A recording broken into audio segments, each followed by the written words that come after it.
من يهده الله فلا مضل له ومن يضلل فلا هادي له ونشهد أن لا إله إلا الله وحده لا شريك له وأشهد أن محمدا عبده ورسوله يا أيها الذين آمنوا اتقوا الله حق تقاته ولا تموتن إلا وأنتم مسلمون يا أيها الناس اتقوا ربكم الذي خلقكم من نفس واحدة وخلق منها زوجها وبث منهما رجالا كثيرا ونساء واتقوا الله الذي تساءلون به والأرحام إن الله كان عليكم رقيبا يا أيها الذين آمنوا اتقوا الله وقولوا قولا سديدا يصلح لكم أعمالكم ويغفر لكم ذنوبكم ومن يطع الله ورسوله فقد فاز فوزا عظيما أما بعد فإن خير الحديث كتاب الله وخير الهدي هدي محمد صلى الله تعالى عليه وسلم وشر الأمور محدثاتها وكل محدثة بدعة وكل بدعة ضلالة وكل ضلالة في النار. أعوذ بالله من الشيطان الرجيم. بسم الله الرحمن الرحيم. واعتصموا بحبل الله جميعا ولا تفرقوا واذكروا نعمة الله عليكم إذ كنتم أعداء فألف بين قلوبكم فأصبحتم بنعمته إخوانا. وقال تعالى: ومن أحسن قولا ممن دعا إلى الله وعمل صالحا وقال إنني من المسلمين. وقال النبي صلى الله تعالى عليه وسلم: لا يؤمن أحدكم حتى أكون أحب إليه من والده وولده والناس أجمعين. برادران اسلام و حاضرین جمعہ، ہر قسم کی حمد و ثنا، توصیف اور کبریائی بڑائی بزرگی اس اللہ رب العالمین کے لیے ہے کہ جس نے ہم تمام کو پیدا کیا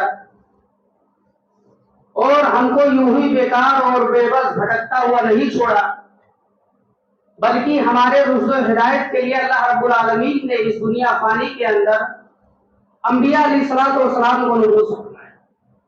ہم دعا کرتے ہیں اللہ سمندر کے اندر جتنا پانی ہے ان کے بوند کے قطرات سے زیادہ درود و سلام کے بے شمار پھول نچاور فرما اپنے تمام انبیاء اور رسول پر، بالخصوص آخری رسول جناب محمد رسول اللہ صلی اللہ علیہ وسلم کے اوپر، کہ جن کی وجہ سے ہمیں راہ حق ملا اور زندگی گزارنے کے صحیح اصول اور ضابطے معلوم ہوئے۔ حضرات، اللہ کے رسول صلی اللہ علیہ وسلم کے آنے سے پہلے عرب کے اندر ایسا ماحول تھا کہ عرب کے گڈریے، عرب کے جو صحرا نسیم تھے، عرب کے اندر جو بدو تھے، ان کی حالت، ان کی حیثیت یہ تھی کہ کبھی انہوں نے اپنی حکومتیں نہیں بنائی، بلکہ ان کے بیوی یہ دوسرے کے غلام بنتے تھے، ان کی بیویاں دوسرے کی قمیض بنتی تھی اور غلام بنتی تھی۔ عربوں نے کبھی حکومتیں نہیں کی ہے۔ امام کائنات کے آنے سے پہلے دیکھیے کہ ابرہہ جب خانہ کعبہ پر حملہ ور ہوا تو یہ مکہ چھوڑ کر بھاگ کھڑے ہوئے اور کہا کہ جس کا گھر ہے وہ خود حفاظت کرے گا۔ لیکن انہی عربوں کے اندر جب اللہ رب العالمین نے آخری زمان جناب محمد رسول اللہ صلی اللہ علیہ وسلم کو بھیجا تو یہ کس قدر بھائی بھائی بنے اور ان کے اندر ضرورتوں کا پہاڑ امام کائنات نے کوٹ کوٹ کر بھر دیا۔ ایک اعرابی اللہ کے رسول صلی اللہ علیہ وسلم کے خدمت میں حاضر ہوتا ہے، کہتا ہے: اللہ کے رسول، اے محمد، کیا آپ اللہ کے رسول ہو؟ اللہ کے رسول صلی اللہ علیہ وسلم فرماتے ہیں: ہاں، میں اللہ کا رسول ہوں۔ کہا: اے محمد، اگر تم اللہ کے رسول ہو تو قسم قسم کھا کر کہو کہ میں اللہ کا رسول ہوں۔ اللہ کے رسول صلی اللہ علیہ وسلم قسم کھاتے ہیں، قسم ہے رب کعبہ کی، اللہ نے مجھے حق کے ساتھ رسول بنا کر بھیجا ہے۔ پھر کہا کہ اے محمد صلی اللہ علیہ وسلم مجھے کرنا کیا ہے؟ آپ صلی اللہ علیہ وسلم نے فرمایا کہ پہلے تم کلمہ توحید کا اقرار کرو۔ چنانچہ وہ صحابی کہتا ہے کہ اے محمد کیا یہ بھی اللہ نے نازل کیا ہے؟ کہا ہاں یہ بھی اللہ نے نازل کیا ہے۔ کہا پھر قسم کھا کر کہو کہ اللہ نے نازل کیا ہے۔ اللہ کے رسول صلی اللہ علیہ وسلم قسم کھاتے ہیں کہ ہاں یہ بھی اللہ نے نازل کیا ہے۔ کہا اس کے بعد میں کرنا کیا ہے؟ امام کائنات فرماتے ہیں اس کے بعد میں تمہیں نماز قائم کرنا ہے۔ کہا اے محمد کیا یہ بھی اللہ نے نازل کیا ہے؟ کہا ہاں۔ کہا اے محمد قسم کھا کر کہو کہ یہ اللہ نے نازل کیا ہے۔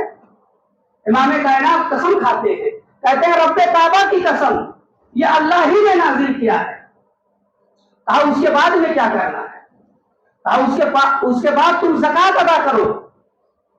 کہا اے محمد صلی اللہ علیہ وسلم کیا یہ بھی اللہ نے نازل کیا ہے؟ کہا ہاں۔ کہا پھر قسم کھا کر کہو کہ اللہ نے نازل کیا ہے۔ امام کائنات قسم کھاتے ہیں یہ بھی اللہ ہی نے نازل کیا ہے۔ کہا اس کے بعد میں وصوم رمضان، رمضان کے فرض روزے رکھو۔ کہا اے محمد کیا یہ بھی اللہ نے نازل کیا ہے؟ کہا ہاں یہ بھی اللہ نے نازل کیا ہے۔ پھر اللہ کے رسول صلی اللہ علیہ وسلم قسم کھاتے ہیں، پھر کہتے ہیں اس کے بعد میں کیا ہے؟ کہا اس کے بعد میں اگر تمہارے پاس طاقت ہے، استطاعت ہے تو خانہ کعبہ کا حج کرو، بیت اللہ شریف کی زیارت کرو۔ کہا اے محمد کیا یہ بھی اللہ نے کہا ہے؟ کہا ہاں یہ بھی اللہ نے کہا ہے۔ کہا پھر قسم کھا کر کہو کہ اللہ نے کہا ہے۔ پھر پیارے نبی محمد صلی اللہ علیہ وسلم قسم کھاتے ہیں کہ رب کعبہ کی قسم یہ بھی اللہ نے نازل کیا ہے۔ پھر وہ سب سے جانے لگا، کہتا ہے محمد صلی اللہ علیہ وسلم جتنا آپ نے دین کا 5 ارکان بتائے ہو اے اللہ کے رسول اس سے نہ میں کم کروں گا نہ زیادہ۔ جبریل علیہ السلام آئے، کہتے ہیں اے اللہ کے رسول اللہ رب العالمین نے کہا ہے کہ یہ جو بندہ آپ سے سوال کیا ہے اور جا رہا ہے اگر اس پہ وہ عمل کرے گا تو اللہ رب العالمین نے کہا ہے کہ جاؤ میرے نبی محمد رسول اللہ سے کہہ دو کہ اللہ رب العالمین اسے جنت لکھ کر عطا فرمایا۔ پھر وہ سب سے جانے لگا۔ امام کائنات کہتے ہیں اے صحابیوں کی جماعت تم اگر کسی جنتی شخص کو دیکھ کر خوش ہونا چاہتے ہو؟ صحابہ نے کہا ہاں اللہ کے رسول وہ کون شخص ہے؟ کہا دیکھ لو جو سوال کیا ہے جا رہا ہے اگر اتنے پہ عمل کرے گا تو اللہ رب العالمین اسے جنت دے کر۔ تو یہ صحابہ اکرام تھے کہ جن کی حالت پہلے کیا تھی اور اسلام لانے کے بعد کیسی حالت ہوئی۔ چنانچہ جنگ قادسیہ کے اندر دشمن لا تعداد دشمن ہے اور صحابہ اکرام کہتے ہیں اور اللہ رب العالمین اس کا نقشہ سورہ احزاب کے آیت میں کھینچتا ہے کہ اتنی لمبی تعداد دشمنوں کی تھی کہ صحابہ کہتے ہیں کہ ایسا لگ رہا تھا کہ جیسے آسمان گر جائے گا، زمین پھٹ جائے گی اور ہمارے دل جو ہے سینوں سے نکل کر حلقوں میں آ کر گئے، ایسا معلوم ہو رہا تھا۔ سعد بن وقاص رضی اللہ تعالیٰ عنہ قادسیہ کے میدان میں ٹیلے کے اوپر بیٹھے ہیں اور عربوں نے کبھی ہاتھی نہیں دیکھے تھے۔ سعد بن وقاص رضی اللہ تعالیٰ عنہ جب دیکھتے ہیں ہاتھیوں کو تو اپنے فوجیوں سے پوچھتے ہیں کہ دشمن آج نئی چیز کیا لے کر آیا ہے؟ ساتھیوں نے کہا کہ کمانڈر آج دشمن ہاتھی لے کر آیا ہے۔ کہا ان کے پیروں میں کیا ہے؟ کہا کمانڈر ان کے پیروں میں دشمن زنجیر باندھ کر آئے ہیں کہ وہ زنجیر کی چھمک، زنجیر کی آواز اگر گھوڑے دیکھیں گے تو بگڑ جائیں گے۔ سعد کہتے ہیں یہ میرے دوستوں، اے میرے بھائیوں، وہ دشمن جو ہے زنجیر ہاتھ گھوڑوں کے لیے باندھ کر آئے ہیں، محمد کے غلام کے لیے تو نہیں آئے۔ چنانچہ جب ٹیلے پہ بیٹھے ہیں کہتے ہیں کہ صاحب